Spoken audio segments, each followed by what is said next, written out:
Okay, so what does it mean to love God with all of your heart and all of your soul and all of your mind and all of your strength? There's this passage in Mark where Jesus is explaining things to a scribe, and he tells him the greatest commandment: Hear, O Israel, the Lord is one. Love the Lord your God with all of your heart, all of your soul, all of your mind, and all of your strength. And then he says, a second commandment is like this one, which is to love your neighbor as yourself. So Jesus says, this is the greatest commandment. This is important for us to understand. And it's important for us to sort of check ourselves and say, am I actually doing this? Because, we live in a world today where a lot of times we can actually flip this upside down, right? We can actually think that, loving my neighbor is like the most important thing because this somehow proves that I love God or something like that, right? And again, in today's world, in today's society, right, to love the next person is basically to be nice to them, to approve everything that they do, right? Again, that's a different conversation, but we tend to have a different view of love than God does, right? So I think it's really important for us to understand why Jesus said, specifically these things. And he's basically saying, love God with all we have, and then love our neighbors as ourselves, right? Love our neighbors as ourselves is like that, but it's not that, right? So loving God with all our heart, I think this is the most difficult one for us to do.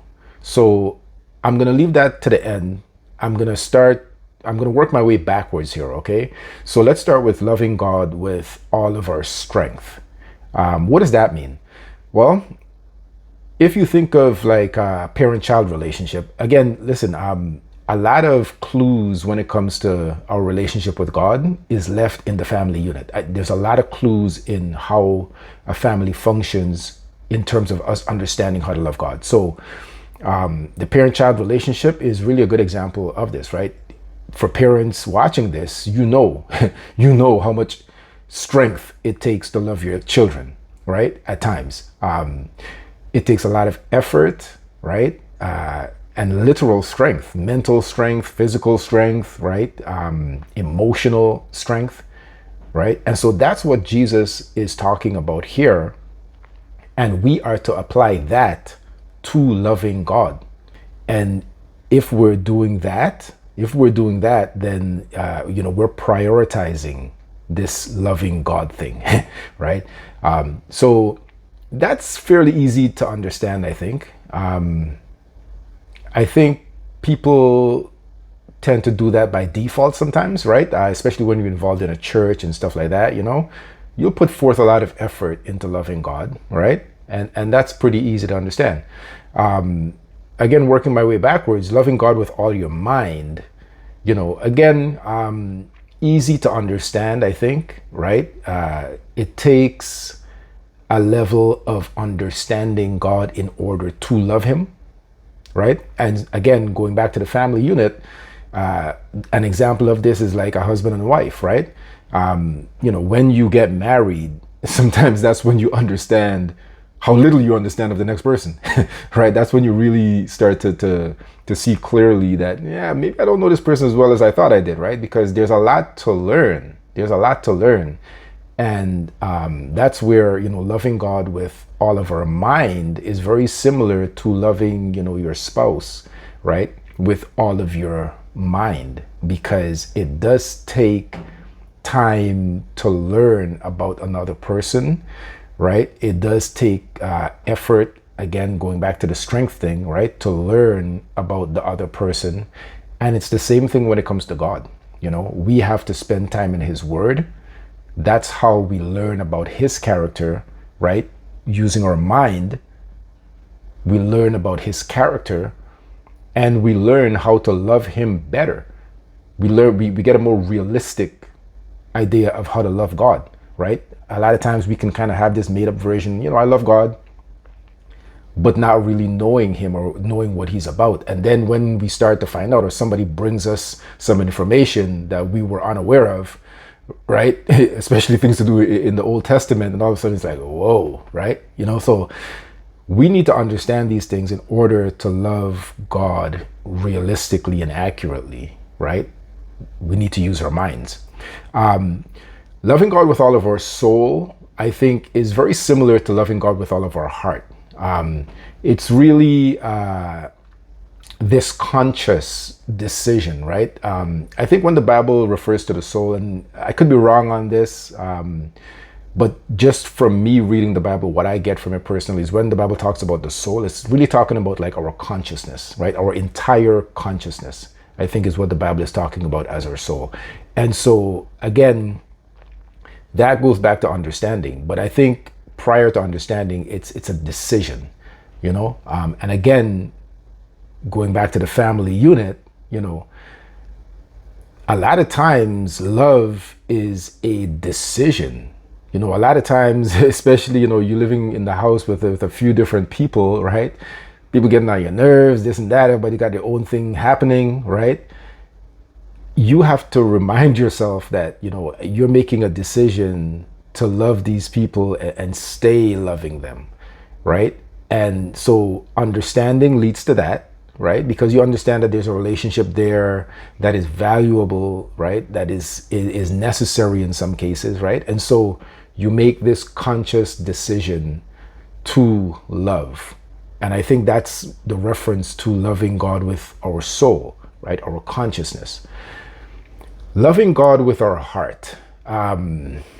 That's a difficult one, and it could be confusing because in the Old Testament, God clearly says that he is going to transform our hearts, right? When he spoke to the nation of Israel, he told them, sometime in the future, he's going to do a work in their heart, transform their heart.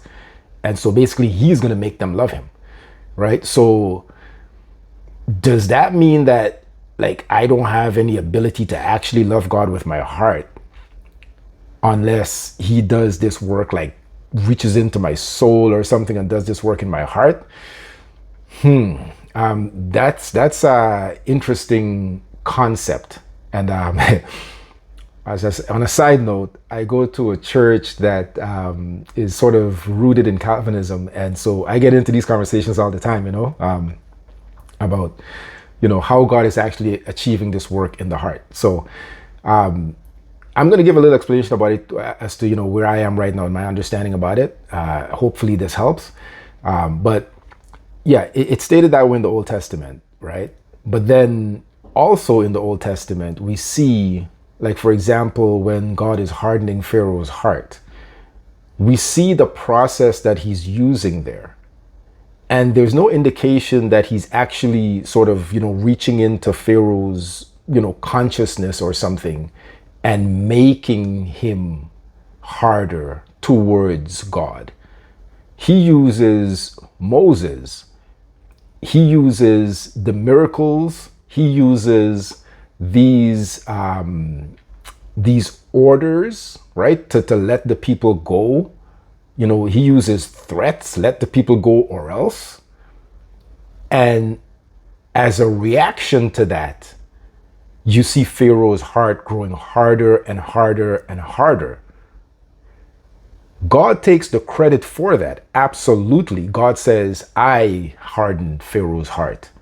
But when we look at the process, it's like, okay, I can cause an accident on the road in two main ways. Okay, if I'm driving my car, I can just, slam into someone else, right? I've caused an accident.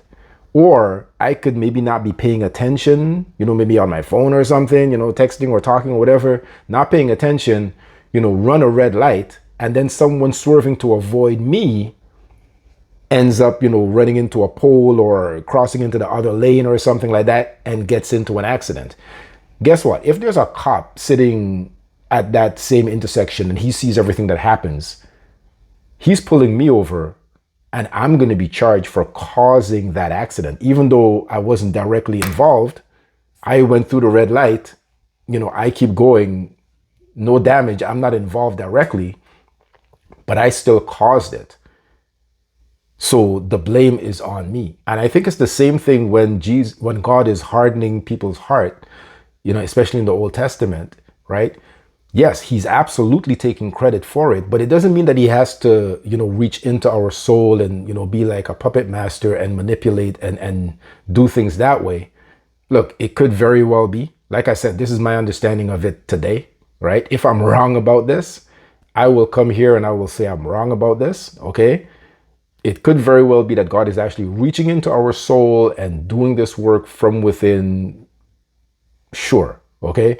When I read the Bible, I just don't see that happening, okay? It doesn't, for me, it doesn't it's not consistent with God's character, right? There's all this time, God is always using people to get his will done. God's will is always getting done, but he uses people and he uses the environment, he uses everything to get his will done, right? And so that goes into a bigger argument about free will and all these things, right? But that's the way I see it, because I do believe that we have free will, okay? I believe it's essential for our relationship with God in terms of loving him, right? Different conversation. But I see clearly that God can take credit for these things because why? He's in control of reality, all of it, okay? All of it. God can literally send a comet from anywhere and destroy like a city if he wanted to, right? He doesn't have to, necessarily just like make it implode or explode on its own, even though again, God is capable of all of it, right? But what I'm saying is because he's in control of everything, God can get his will done through a variety of means, right? So when it comes to loving God with our heart, I think that we can actually, we can, I'm going to have to pause this video. Maybe. We can get this done, I think, if our heart is directed towards God. He directs our heart towards him by giving us revelation, okay? Whether it's through nature, whether it's through someone else, okay? He can steer our heart towards him. And then it's on us when we get that illumination or that revelation that God is actually reaching out to us, or maybe he reveals what he's already done for us, then our desire is going to be to love him. We got to remember that when the Bible talks about the heart, right, it's oftentimes talking about, the things that we desire, right? Our heart is for something, meaning that this is something that we desire. So when it says, we should have a heart for God, right? It's talking about we should desire to love God. Okay? And that's why, like I said, it's the most difficult thing, I think, for us to do, because the heart is actually by nature turned away from God, bent against God, right? The heart is spiritually dead. So it doesn't really want God, it doesn't desire God.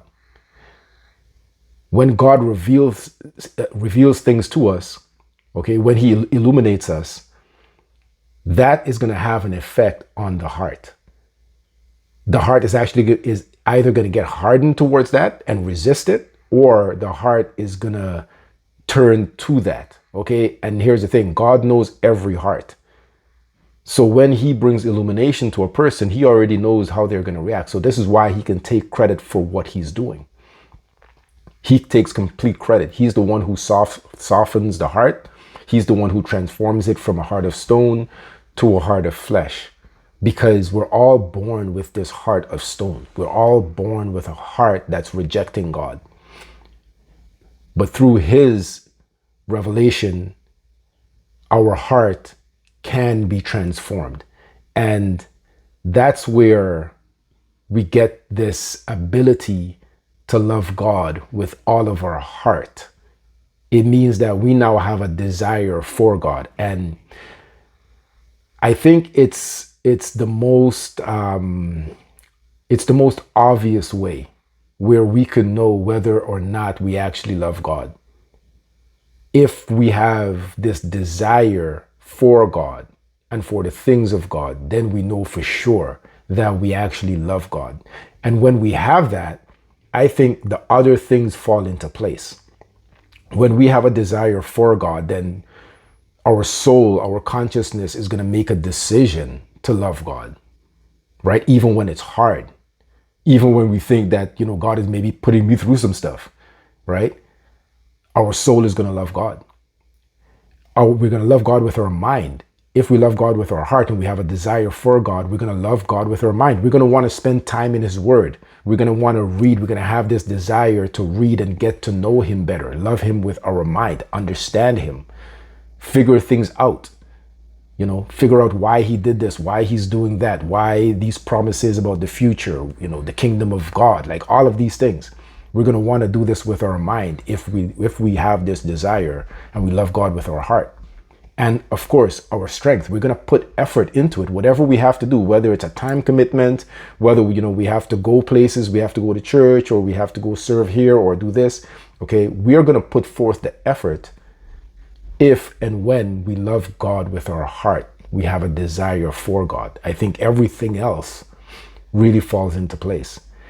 And also, if we're doing the other things, but we don't have a desire for it, then again, it's the same thing. We need to check ourselves. Because, it could be like a legalistic type of thing, where we're actually doing it to give ourselves some kind of gratification or some kind of peace of mind. And it's not really for the purpose of loving God. It's for the purpose of loving ourselves, right? And so, again, it's just a good way to do like a self-check. Hey. And my dogs are ruining this. Whatever's going on upstairs, they're reacting to it. Stop it. In any case, just about to wrap it up anyway. And so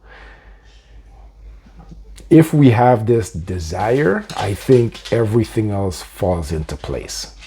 So my suggestion, okay, for anyone who feels as if, they're doing these things, but they really don't have a desire for God or a desire towards God, get down on your knees and pray about this. God is faithful. He doesn't turn His back on anyone who is actually pursuing Him. And God knows the heart. He knows whatever you've been through. If it's trauma, if it's stress, if it's abuse, if it's like a fabulous life where you grew up in an environment where you feel like you need nothing, including God.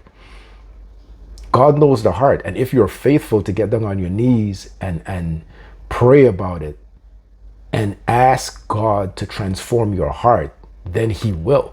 He will. Whether He's reaching into your soul and doing it from the inside, or whether He sends you revelation or illumination, which is what I think happens.